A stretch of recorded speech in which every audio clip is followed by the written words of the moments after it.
Hi, my name is Dr. Michelle Traveler. We are starting a webinar series featuring some of our Western Region on Black American Affairs members and Maricopa Council on Black American Affairs members to build some momentum for our upcoming conference that will be held at Mesa Community College October 10th through the 12th, and that event is open to our students. Want to just make sure we kind of got to know some of the folks who are making this event happen and who've supported the organization for many years. So today we're going to be featuring his work in higher education, his work on the board, and some of his experiences as well as his philosophy. So looks like he's joined the show. So I'm going to try and get him on live with me, and we can get started with getting to know David better.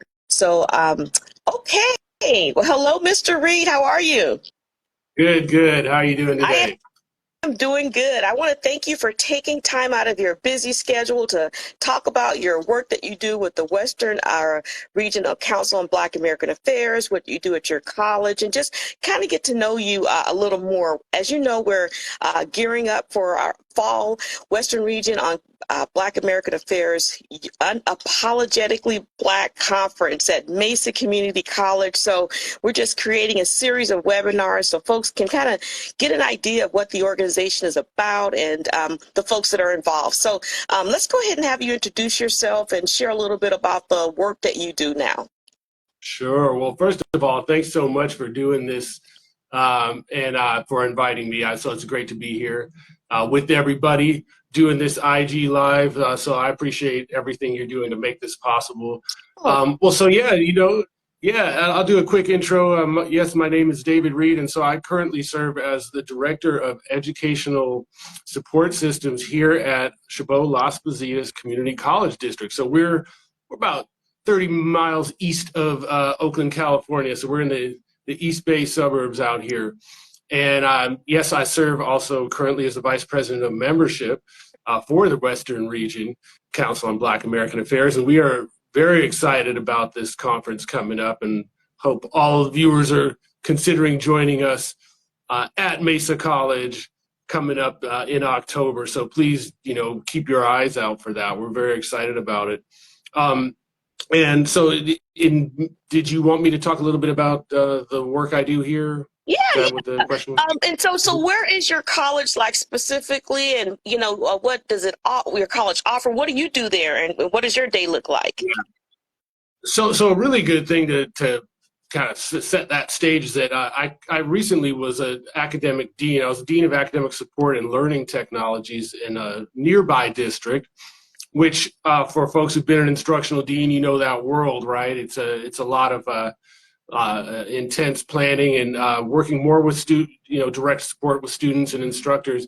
I am now at, as I mentioned before, the WRCBAA Las Positas Community College District Office. So for those out there, who work in higher ed, that going from the college to the district office is a transition, right? So the first thing I would say is, I'm just about 1 year into this new position, and that it's a big difference, not being at the college and being at the district office. So on the one hand, you're a little bit separated from the college life, right, and seeing everyone. But on the other hand, it puts you in position to make some real changes at the organizational level. And so that's what I really embraced about the challenge of going from the college to the district. So even though it's been a learning curve and it's been an adjustment, that is something that I'm really, trying to embrace that and take advantage of it. So, in terms of the day-to-day, what do I do?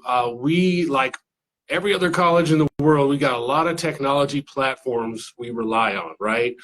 Whether it's scheduling software, whether it's CRM, which a lot of colleges are doing and our district is doing as well. Right. All kinds of systems to try to get better data for how we're mapping student success, how we're scheduling classes, how we're allocating resources.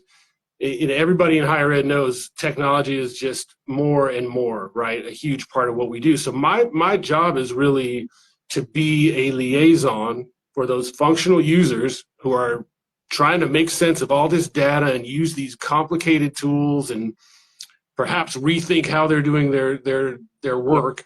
Exactly. And then my job is to really be there to support them, and then also be kind of a go-between, a liaison to the information technology teams, right? The IT teams.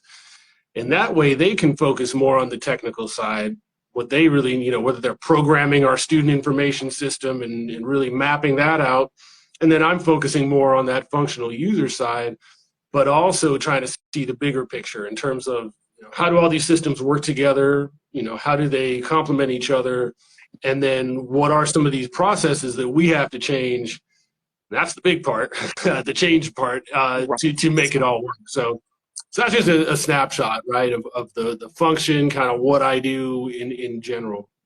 Yeah, as a fellow technologist, everything you said, I totally understood. The end user adoptions to different systems, how those systems play together. I'm at an exciting time in my organization as well, where we're looking at evaluating some technology it's pretty dated, and just looking at the options that are out there and maintaining that and those end user responsibilities. So that's what you currently do. I know that you work in tech, and you talked about those systems, but how long have you been in higher ed, and what were some of your highlights in your career? That's a great question. So I started in higher ed in 1999 at the University of Oregon as an admissions counselor, but really what got me into that was the summer before that I was at a community college, and this is Lane Community College up in Eugene, Oregon, and that I started in a program called Rites of Passage program, and an amazing educator created this program, and it was for students of color in the area to get a leg up in the summer and to really get a chance to experience the college world and everything that entails. And so that was really what kind of gave me my first taste of what could be done, right, and why I might be interested. And so that inspired me to apply at the University of Oregon. I became an admissions counselor, again, back in 1999, kind of a lifetime ago. But I think Prince made a song called 1999. That sounds familiar. Yeah. The one thing I would say, too, about it is that becoming a dean after having started at the very kind of entry level. So I started as a classified staff person at Laney College in Oakland, California. If those of you who know, that's right kind of near downtown Oakland. So I was there for 5 years, and, student services personnel specialist is an entry-level classified staff in a very, that's just an urban district. It's challenges. There's always challenges with funding and everything else. So, but I went from that position, and I won't go through the whole resume, but one thing I noticed when I became an instructional dean is how unusual that career path is. There's not very many folks who start off at the classified ground level and end up being an instructional dean. It's pretty rare. You usually get faculty folks, right, who are, the department chair, faculty into that role, or folks from the private sector. But it gives me a perspective. And I think just to kind of answer your question, why I keep doing what I do, I realize a lot of times, and I might be the only person in the room in some cases who has that experience, who can actually speak to what it's like to be at the counter of a financial aid or admissions and records office. Even though I didn't do those specific jobs, I worked extremely closely with those folks. And sometimes I feel like it gives me a perspective that maybe not all administrators have if they just came in, from another route. So I really try to leverage that in terms of, I know what it's like on the ground, and I'm trying to kind of keep that, because again, as we keep bringing technology more and more into everything, we all know sometimes we lose sight of that, right? What does that really mean to somebody who is at the front end working with students? And so I try to really just take that perspective in, really in terms of understanding what the reality of that is for folks who are doing the work. Yeah, Yeah, I know the pain. I mean, those frontline positions, they get the brunt of what comes from the public, right? And so when things are Mhm. escalated, like say to your level or another administrator's level, we know that that frontline person was the first point of contact. So I too started in a frontline position, and we that it was a painful experience. So when I see those frontline folks, we always want to make sure we say thank you and we appreciate you, because they basically are the first person that student meets. So very interesting career trajectory, as I can say it, trajectory, as you just mentioned, and the frontline experience, the IT experience, all that culminated to a very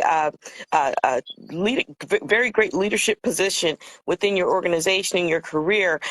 So in terms of the Western Region on Black American Affairs, how did you get involved with the organization, and what roles have you held? Yeah, yeah. So this is a great story because our illustrious leader, Dr. Tammy Robinson, who is currently the president of Mesa College, um, she was really instrumental in getting me connected Oh, with WRCBAA. So I have to give a shout out to Dr. Robinson on that one. And so, this I think it's also just really important in terms of the work I try to do with folks who are maybe earlier career, try to get them connected. So mhm. I really appreciate that reach out that she did to say, hey, you could get involved in this organization, and that that I would have something to offer. And I think that's such a great kind of mentorship piece. So that's really how I got started. Working with the organization over the years, and so I also really just appreciate being able to work with some other great leaders. Dr. Joel Powell's, doing a great job in his role leading our region, and I just really appreciate that. And Dr. Robinson, I should mention, at that national level. So, I think with folks like that, you really have a great, kind of resource in terms of bringing other people up around them. And then, as I mentioned, I try to do that as well. We have I have some new hires over here, and I'm really trying to make sure they know Great.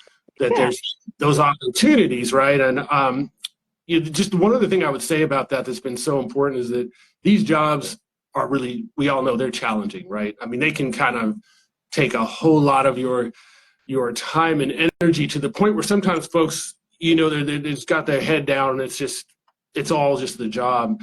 What I try to tell the younger folks, and I'm just so appreciative of, is that you really need to make the time to network, to get to know people, right? Whether it's in your state, and then what's great about these organizations like the Western Region and the National Council is that you can get connected with people all over the country. And so I know, Michelle, you were at the recently, we were in Denver, right, at AACU. And I mean, you're meeting people from all over the country. It's just very empowering. It's really motivating. You find out all kinds of things that you're not going to find out in your little bubble. And so just really can't say enough about the organization. And then also just as an individual, as busy as you might be, right, making that priority to get to know people, get plugged in to organizations, that statewide and national level. And I mean, this is another plug, right, for October, which is why you should go to go to our Unapologetically Black and Educated conference in October at Mesa College, because that is where, right, we're going to have all kinds of people to connect with. So I love it. I love that segue. That was so smooth, David.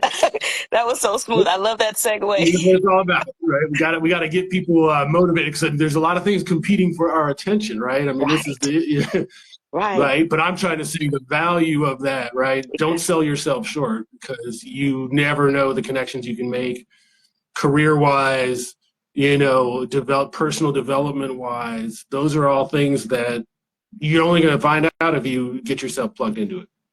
Mm-hmm. Totally agree. So to kind of unpack what you've said, and if there's anyone listening live, if you have any questions or comments, please put them in the chat, and we'll try to cover them in the next couple of minutes that we have. But just kind of unpacking some of the things that you said, the Western Region Council and the chapters within that organization allow people to connect, to network, right, to provide that opportunity to learn about other institutions as well, and opportunities, right? So once you know someone everyone there. Sometimes it's easier to kind of get that foot in if you're thinking about moving up, and just listening to the advice and the stories of people who came before us.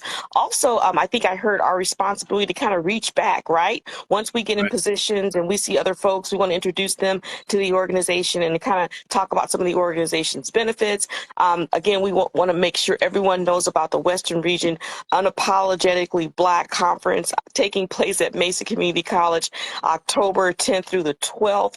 Registration's currently going on. So if you watch this video and you are interested, please register or share it with someone else. I didn't get any questions.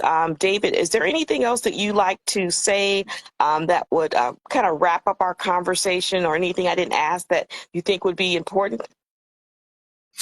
Sure. I think, the big piece I would mention, because I've been doing a lot of mentoring for folks who are looking to move up. And in some cases, I've noticed that they don't account for all their skill sets the way they could. And so, there's just one piece of advice I'd give if anybody's out there kind of early career, or you're just looking to move to do something different, is really to, get someone else's eyes on that as well, but really start to consider what are some skill sets that you may not have really considered that you have, and really believe in yourself that way, because that is something that's really important. And again, when you go to I got to plug the conference again, but I mean, this is where you're going to meet people who do different jobs and have different experiences. So that can be, again, a way for you to find out, hey, this is an area I actually could be involved in. And so I would just say to give that a lot of thought, because sometimes people get, they think they can only work in, in one position, and really they have a whole range of skill sets. They just never thought of it that way. So, so that would be my one suggestion. And yes, absolutely. Make some time, join us in October 10th through 12th, Unapologetically Black and Educated, Mesa College. It's going to be a great conference. So please do consider joining us, and we would love to see you there. And I just want to say thanks again, Dr. Traveler, for doing these interviews. I really appreciate it. And I want to thank you, Mr. Reed, for being, are you a doctor? I want to address you as a doctor if you are. So no, I did not complete my doctorate yet. Yet okay, is the key I love word. the yet part. Yeah. Okay. Well, I want to thank you for helping us to kick this web series off. I hope after folks see yours, they realize it's not painful, and I'll get some more folks to step up, and looking forward to the conference. And thank you for taking time out of your busy day to share some valuable insight and educational advice. Oh, most definitely. It was great to be here, and thank you so much again for the opportunity. All right. Have a great day. Bye-bye. Okay. You too. Bye-bye.